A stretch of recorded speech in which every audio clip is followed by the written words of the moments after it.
안녕하세요. 책 읽어주는 재미입니다. 오늘 소개해드릴 책은 현존 정회도님의 잘될 운명으로 가는 운의 알고리즘이라는 책입니다. 저자 정회도님은 타로 카드라는 도구를 통해 지난 15년간 1,500여 명을 상담했고 1,000명이 넘는 제자들을 양성한 타로 마스터들의 마스터입니다. 유년 시절 아토피 피부염으로 오랜 시간 고통을 받았던 저자는 타로 카드를 만나면서 운명의 방향이 바뀌었고 다양한 직업과 사업을 경험하는 동안에도 타로 카드는 운명처럼 그의 손을 떠나지 않았는데요. 마침내 소울 힐러라는 자신의 소명을 찾게 되었다고 합니다. 수많은 사람들을 상담하며 삶의 희로애락을 면밀하게 들여다볼 수 있었던 저자는 그동안 쌓은 데이터를 바탕으로 운과 운명의 원리 및 운의 알고리즘이 작동하는 법칙에 관한 통찰에 이르렀습니다. 뿐만 아니라 유튜브 타로 마스터 정회도 채널에 20만 구독자와 소통하며 쌓은 집단 무의식의 에너지 파동을 분석하여 운의 알고리즘을 집대성하였습니다. 이 책은 총 6장으로 구성되어 있습니다. 1장 무엇이 운을 만드는가, 2장 운의 알고리즘 법칙, 3장 잘될 운명으로 가는 알고리즘, 4장 안 될 운명을 멈추는 알고리즘, 5장 운의 흐름을 잇고 미래를 준비하는 법, 6장 운명을 바꾸는 선택의 타이밍입니다. 이 중 여러분과 나누고 싶은 부분 몇 군데 읽어보도록 하겠습니다. 운과 운명의 지구게임. 운이 좋았어 라는 말은 익숙하지만 운명이 좋았어 라는 말은 뭔가 어색하다. 운과 운명은 비슷한 말 같지만 다른 개념이다. 두 개념의 차이를 이해하기 위해 지구게임이라는 비유를 하려고 한다. 우리는 지구라는 별에 게임을 하러 온 하나의 캐릭터다. 이 지구게임에서 나에게 주어진 캐릭터는 명이라 할 수 있다. 지구 게임을 시작하는 각각의 캐릭터에게는 이번 게임에서의 미션, 고유의 특성, 능력치, 비장의 무기, 치명적인 약점 등이 부여된다. 만일 이번 지구 게임에서 멋진 캐릭터로 태어났다면 이전 지구 게임에서 획득한 결과의 보상이고 다소 부족한 캐릭터로 태어났다면 이전 지구 게임에서 갖고 온 벌점이다. 이것을 카르마 또는 업이라고 한다. 이미 부여받은 캐릭터가 마음에 들지 않는다고 세상을 원망하기보다는 지금의 캐릭터로 어떻게 하면 지구 게임의 미션을 클리어할지 생각하는 것이 현명하다. 캐릭터가 가진 특성이나 능력을 어느 정도 업그레이드 할 수는 있지만 기본 틀에서 완전히 벗어나는 것은 어렵다. 그래서 캐릭터가 마음에 안 든다고 운명을 거역하는 것보다 어느 정도는 인정하고 받아들이는 것도 현명하다. 나는 이번 지구 게임에서는 운동신경이 떨어지는 캐릭터로 태어났지만 운동선수에 대한 로망이 있다. 특히 이종 격투기 같은 강인하고 터프한 경기를 보며 대리 만족을 느낀다. 만일 내가 이종 격투기 선수라는 꿈을 갖고 모든 것을 포기하고 격투기 운동 연습만 한다고 해서 과연 프로 경기에 나설 수 있을까? 단언컨대 나는 아니라고 생각한다. 자칫 운이 좋아서 링 위에 올라간다 해도 대결 상대에게 얻어맞고 내려올 것이다. 명과 달리 운이라는 것은 매 라운드에서 주어진 시나리오라고 생각하면 된다. 명리학에는 인생의 계절이라는 개념이 있다. 30년 주기로 봄, 여름, 가을, 겨울을 지난다는 의미다. 어떤 사람은 겨울에 태어나고 어떤 사람은 여름에 태어난다. 또 10년 주기로 대운이 나뉘고 그 기간 동안에도 무수한 세운을 거치며 좋은 시기와 나쁜 시기가 반복된다. 이렇듯 큰 틀의 시나리오는 운으로 정해져 있지만 그 안에 세세한 시나리오는 캐릭터인 내가 만들어 간다. 겨울을 지나는 시기에는 가진 것을 아껴 먹으면서 부지런히 바구니를 만들고 과수원을 지나는 시기에는 바구니에 열심히 과일을 담는 것이다. 우주적인 관점에서 보자면 지구는 학교 같은 곳이다. 지구 게임 참가자들의 첫 번째 공통 미션은 다른 캐릭터에게 피해를 주지 않는 범위에서 어떤 경험이든 다양한 경험을 하고 그 경험 안에서 깨달음을 얻는 것이다. 깨달음을 통해 캐릭터의 성숙도는 계속 올라간다. 수만 번의 지구 게임을 실행하는 동안 성숙도가 쌓여서 임계치에 도달하면 지구 게임을 끝마치고 다음 단계의 차원으로 넘어가게 된다. 이것을 불교에서는 윤회의 사슬을 끊고 해탈한다고 말한다. 두 번째 공통 미션은 게임이라는 단어에 힌트가 있다. PC방에서 게임을 하는 중학생에게 너 왜 게임하니? 라고 물어보면 재미있어서요 라고 답할 것이다. 재미를 추구하는 것은 지구게임 참가자들의 두 번째 공통 미션이다. 매일 매 순간을 재미있게 살면 두 번째 공통 미션을 클리어하고 있는 것이다. 미래를 위해 현재의 즐거움을 참는 것은 지구게임을 제대로 하고 있는 것이 아니다. 현재를 즐기면서 사는 것, 즉 현존은 지구게임의 두 번째 공통 미션이다. 위의 두 가지 공통 미션 외에 각 개인마다 주어진 미션을 알기 위해서는 이번 지구 게임에서 내가 어떤 경험을 하기 위해 왔는지를 알아야 한다. 당신은 이번 생에서 부자가 되어서 전생에 누려보지 못한 호사를 누리러 왔을 수도 있고 많은 사람들에게 사랑을 받고 싶어서 왔을 수도 있다. 아니면 깨달음을 통해 소울을 한 차원 더 높게 진화시키기 위해 왔을 수도, 어두운 곳을 밝혀주는 세상의 빛과 같은 사람이 되고자 왔을 수도 있다. 여기서 각 미션 사이에 우열은 없다. 부자가 되어서 호화롭게 사는 삶이 세상의 빛이 되는 삶보다 격이 높다고 낮다고 말할 수 없다. 각자의 소울에 맞는 운명을 살고 종착지에 도달하는 인생이 격이 높은 인생이다. 내가 지금 어떤 캐릭터로 태어났고 어떤 게임을 하고 있는지, 나의 미션은 무엇인지 인식하는 것이 운의 알고리즘의 시작점이다. 이때 가장 중요한 것은 나의 분수를 아는 것이다. 내 분수를 알아라. 이 말은 주로 상대방을 무시할 때 쓰이기 때문에 듣는 입장에서는 기분이 나쁘다. 하지만 맞는 말이다. 나눌 뿐 셈수, 즉 나의 분수를 안다는 것은 나에게 나누어진 운수를 아는 것이다. 소크라테스의 내 자신을 알라도 이와 같은 의미를 갖고 있다. 운명을 인식하는 단계에서 우리가 자신의 분수에 맞는 낙관론적 운명 인식을 할 때 잘될 운명으로 가는 운의 알고리즘이 만들어진다. 분석이 끝났다면 이제 본격적으로 게임에 임해야 한다. 운명을 인식하고 거기서 멈춘다면 철길을 잘 깔아놓고 기차가 가지 않는 것과 같다. 사람은 크게 실행하는 자와 실행하지 않는 자로 나눌 수도 있다. 내가 상담했던 손님들 가운데 스스로 인생을 성공적으로 살고 있다고 생각하는 사람들의 공통점이 있다. 우선 이들은 상담 시간이 짧다. 자기가 당장 해야 될 것이 무엇인지만 알면 상담을 마무리하고 자리에서 일어선다. 그러고 나서 이후에 다시 나를 찾아왔을 때 이렇게 말을 꺼낸다. 일전에 말씀해 주신 대로 해봤는데요. 실행하는 데 있어 중요한 요소는 타이밍이다. 타이밍은 날씨와 비슷하다고 보면 된다. 배를 타고 잘될 운명이라는 목적지로 가는데 순풍을 타고 갈지 역풍을 이겨내면서 갈지 결정하는 것이 타이밍이다. 잘 인지한 자신의 운명을 타이밍에 맞게 실행한다면 운의 알고리즘이 잘될 운명으로 잘 가고 있는 것이다. 하지만 여기서 끝이 아니다. 실행이 곧 성공을 보장하지는 않는다.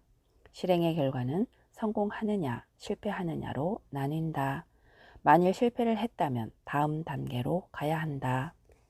운명도 잘 인식했고 타이밍에 맞게 실행도 했는데 실패를 했다면 내 역량의 부족이라고 봐야 한다. 어쩌면 분수 파악에 오류가 있었을 수도 있다. 그 오류를 커버해 줄 수 있는 방법에 대해서는 제3장에 자세히 설명하겠다.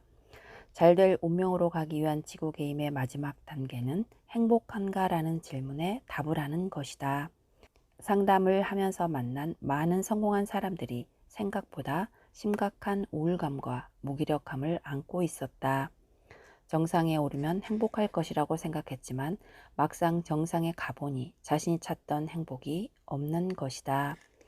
오히려 올라가는 과정 그 자체가 행복한 것인데 그 과정을 당시에는 즐기지 못하는 경우가 많다. 더 오를 곳이 없고 당장 보이는 것은 내려가는 길뿐이니 어디서 다시 시작해야 할지 모르는 상황이다. 이런 경우는 과감하게 운명 인식 단계로 되돌아가는 것도 괜찮다. 주어진 운명의 인식, 타이밍에 맞는 실행, 성공과 실패, 귀인, 행복으로 만들어지는 운의 알고리즘은 한번 세팅된다고 해서 끝나는 것이 아니다. 나의 의식과 소울이 성숙해지는 것에 맞추어 끊임없이 수정되어야 한다. 내 운명을 알고 거기에 맞는 운을 쌓아가는 것, 그것이 운 좋은 사람으로 사는 법이자 잘될 운명으로 가는 길이다. 회귀 불가의 법칙, 흐르는 물은 돌아오지 않는다. 같은 시냇물에 두 번 발을 담글 수 없다라는 말이 있다. 한 번 흘러간 시냇물은 되돌아오지 않기 때문이다. 지구 게임의 모든 것은 흘러가는 시냇물과 같다. 뒤로 되돌릴 수는 없다. 오직 앞으로만 나아갈 뿐이다. 그래서 매 순간은 이번 생의 처음이자 마지막이다. 타로 카드는 총 78장으로 22장의 메이저 타로 카드와 56장의 마이너 타로 카드로 구성되어 있다. 56장의 마이너 타로 카드는 우리가 살면서 느끼는 감정들을 주로 다룬다. 기쁨, 즐거움, 실망 등 다양한 감정을 다루는데 그중 단연 많이 나오는 감정 키워드가 바로 미련이다. 그때 내가 그 아파트를 샀더라면, 공부를 조금만 더 했더라면, 어머니가 살아계실 때 더 잘해드렸더라면, 누구나 각자의 미련을 갖고 산다. 그리고 하나의 미련이 흐릿해질 때쯤 새로운 미련이 생겨나기 마련이다. 우리는 지구 게임에서 미래로만 갈 수 있고 과거로는 돌아갈 수 없게 세팅되어 있기 때문이다. 나도 참 미련이 많은 사람이다. 30대 초반까지는 인생의 중요한 순간마다 이상하리만치 꼭 한 끗 차이로 원하는 대로 결과가 나오지 않았다. 나는 스스로에 대해서는 가혹한 성향이어서 놓쳐버린 기회에 대한 자책이 문득 내 안으로 치고 들어올 때가 있다. 그럴 때마다 앞으로 미련 남길 일은 만들지 말아야지 하고 결심하지만 게으름이 미련을 만들어낸다. 나는 첫째 아이를 애칭으로 궁뎅이라고 부른다. 궁뎅이가 세상에 나온 지 1년쯤 되었을 무렵 내가 틈틈이 아이의 성장 과정을 올려놓은 비공개 SNS를 다시 보게 되었다. 그때 문득 아이가 언제 이렇게 컸지 싶었다. 아이와 함께하는 시간은 다시 돌아오지 않겠구나 하는 생각도 들었다. 내일 만나는 아이는 오늘의 아이와 같지 않다. 나는 궁뎅이를 주로 업어서 재웠다. 아이가 잠이 안 들면 등에 업고 2시간이 넘도록 밖을 돌아다니기가 애사였다. 날이 추워서 밖에 나가기가 어려워지면 궁여지책으로 아파트 계단을 오르락 내리락 하거나 지하 주차장을 돌아다니기도 했다. 어느 시기에는 꼭 새벽 2, 3시에 일어나서 한두 시간을 그렇게 돌아다녀야만 아이가 다시 잠들곤 했다. 아이를 재우느라 내가 잠을 제대로 못 자게 되니 아이한테 짜증을 내기도 했다. 궁뎅이 언제쯤 업히지 않고 잘래? 그렇게 1년여가 지나니 변화가 찾아왔다. 아이가 24개월이 되기 며칠 전부터 없는 것을 거부하기 시작했다. 그때 직감했다. 이제 아빠가 너를 업어재우지 않아도 되겠구나. 늘 기다렸던 일이었는데 이상하게도 반가움보다 울컥한 감정이 올라왔다. 내가 너를 업어서 재우는 일은 이번 생에는 더 이상 없겠구나. 나는 아이의 2번째 생일이 되기 하루 전날 저녁 아이를 업고 셀카봉으로 들고 밖으로 나갔다. 그리고 우리가 함께 돌아다닌 아파트 계단, 지하 주차장, 놀이터 등을 다니면서 영상 편지를 찍었다. 어찌나 눈물이 나던지 이 글을 쓰고 있는 지금도 그때를 생각하면 감정이 북받쳐 오른다. 아내는 내가 찍은 영상을 보고 이렇게 말했다. 누가 보면 내일 중동으로 일하러 떠나는 아빠인 줄 알겠네. 내 직감대로 아이는 바로 다음 날부터 업히지 않고서도 잠을 잤다. 이제 다시 할 수 없다고 생각하니 매일 밤마다 함께했던 그 시간들이 더 소중해졌다. 그리고 영상을 찍어 놓기를 잘했다는 생각이 들었다. 그런 일을 경험한 뒤로 최소한 아이와 함께하는 시간만큼은 미련을 남기지 않기로 했다. 혹여나 노력에도 불구하고 아쉬운 일이 생기면 들국화의 노래 가사처럼 지나간 것은 지나간 대로 그런 의미가 있다고 생각하고 흘려보내야 한다. 운 나쁜 사람은 가족이라도 피하라. 운이 나쁜 사람은 스스로 세운 계획과 해왔던 노력이 발현되지 않은 사람으로 다음과 같은 특징이 있다. 첫째, 자격지심이 있다. 둘째, 피해의식에 사로잡혀 불평불만이 많다. 셋째, 의심이 많거나 타인에게 집착한다. 넷째, 지나치게 예민하다. 다섯째, 과장이 심하고 허세를 부린다. 운이 나쁜 것에도 두 가지 종류가 있는데 하나는 박복한 사람, 하나는 재수없는 사람이다. 이 둘이 동일하다고 생각할 수 있지만 차이가 있다. 박복한 사람은 자기 혼자 운이 나쁜 것이고 재수없는 사람은 옆에 있는 나의 운까지 나쁘게 한다. 박복한 사람은 피해야 하고 재수없는 사람은 도망쳐야 한다. 박복한 사람들의 특징은 심리적 역전. 쉽게 표현하면 청개구리 심보를 가졌다. 예를 들어 몸이 아파 너무나 괴롭다며 여기저기 병원을 찾아다니면서도 무의식적으로는 이 상황을 즐긴다. 아파야만 가족들이 관심을 가져주고 자신을 챙겨주기 때문이다. 이들에게 불행은 당연한 일이다. 행복하면 뭔가 불편하고 죄책감을 느낀다. 자신이 행복할 자격이 없다는 관점으로 기본 세팅이 된 것이다. 그러니 자꾸 불행한 일들만 일어난다. 정확하게는 의도적으로 불행을 끌어당긴다. 그래도 박복한 사람은 나에게 피해를 주지는 않는다. 재수없는 사람은 나에게 육체적, 금전적, 정신적, 그리고 영적으로도 피해를 준다. 재수란 재물이 생기거나 좋은 일이 있을 운수를 말한다. 따라서 재수없는 사람이란 운이 없어서 나에게 도움이 안 되거나 오히려 폐를 끼칠 위험이 있는 사람이다. 그래서 누군가를 두고 에이, 그 인간 재수 더럽게 없네 라고 말하는 것은 최악의 평가인 셈이다. 재수 없는 사람들을 만나러 갈 때부터 이상한 조짐이 보인다. 신호가 계속 내 앞에서 걸리거나 주차하려고 할 때 바로 내 앞에서 다른 차가 빈자리를 먼저 차지한다.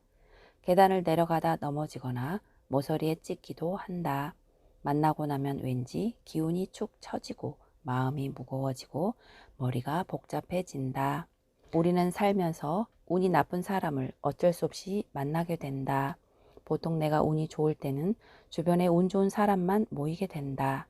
따라서 자꾸 운 나쁜 사람만 만난다면 지금 내 운이 안 좋은 시기인지를 우선 생각해 봐야 한다. 운이 좋을 때건 나쁠 때건 운 나쁜 사람을 피해야 하는 것은 변함이 없다.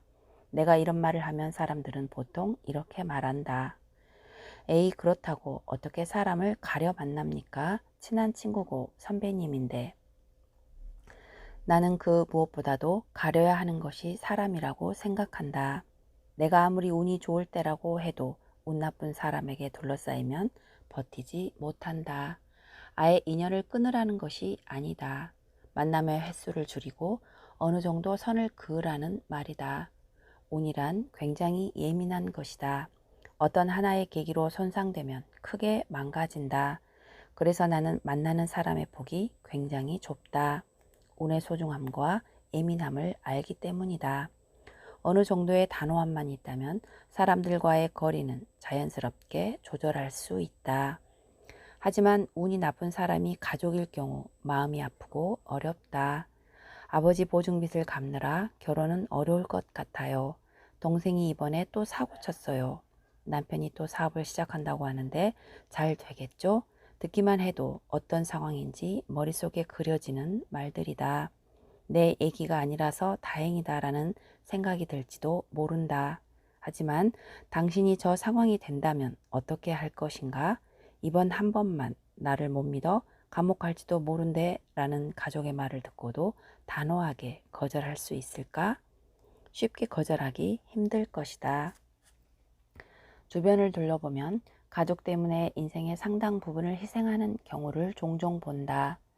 방송에서도 가족의 빚으로 고생했다는 연예인들의 이야기를 심심치 않게 만난다. 나도 상담을 하다 보면 이런 경우를 많이 접한다. 성공한 여성 CEO의 하소연이 기억이 난다. 곳간을 채우면 뭐합니까? 구멍이 뚫려서 쌓이지를 않는데. 남편이 5년 전 퇴사해서 사업을 하는 바람에 그녀는 그동안 모아놓은 상당한 금액을 날렸고 현재도 재산을 탕진하는 중이었다. 그뿐만이 아니었다. 오래전부터 동생 식구의 생활비, 부모님 병원비 등 모두 본인이 감당하고 있었다. 이런 경우 어떻게 해야 할까? 스스로 감당할 수 있을 정도의 기준을 확실하게 잡아놓고 가족이라고 해도 절대 그 이상은 해주면 안 된다. 그리고 웬만하면 가족들과 떨어져 따로 나와서 사는 것이 좋다. 사람은 눈에 보이지 않지만 저마다의 기운을 뿜어낸다. 운이 안 좋은 사람은 우울하고 어두운 기운을 뿜어낸다. 그런 기운을 가진 사람과 같은 공간에서 살고 있다면 내 기운도 함께 안 좋아질 가능성이 크다. 저의 좋은 기운으로 우리 가족을 좋은 운으로 바꿔줄 수 있지 않습니까? 나의 스승님은 이런 상황을 이렇게 비유하셨다. 샤넬 향수가 생선 비린내를 못 이긴다. 내가 진심을 다해 노력하면 안 좋은 운을 가진 사람도 바꿀 수 있다고 생각하는 것은 자만이다. 그리고 그것이 가능하다고 해도 그만큼 큰 희생을 해야 하고 일반적으로 상대는 그렇게 고마워하지도 않는다. 희생한 사람은 상처받고 후회하지만 이미 청춘과 돈은 흘러가고 없다. 그 대신 긍정적인 에너지로 상황을 스스로 극복하려는 사람을 곁에 두고 닮고 싶은 롤 모델 같은 사람을 따라갔다면 인생은 완전히 달라져 있었을 것이다. 운은 함께하면 그 크기가 증폭한다. 좋은 운끼리 함께 했을 때도 증폭하고 안 좋은 운끼리 함께 했을 때도 마찬가지다. 그러므로 만일 스스로가 운이 안 좋다고 느껴질 때라면 더더욱 필사적으로 운 나쁜 사람을 피하도록 해야 한다. 지금까지 시청해 주셔서 감사합니다.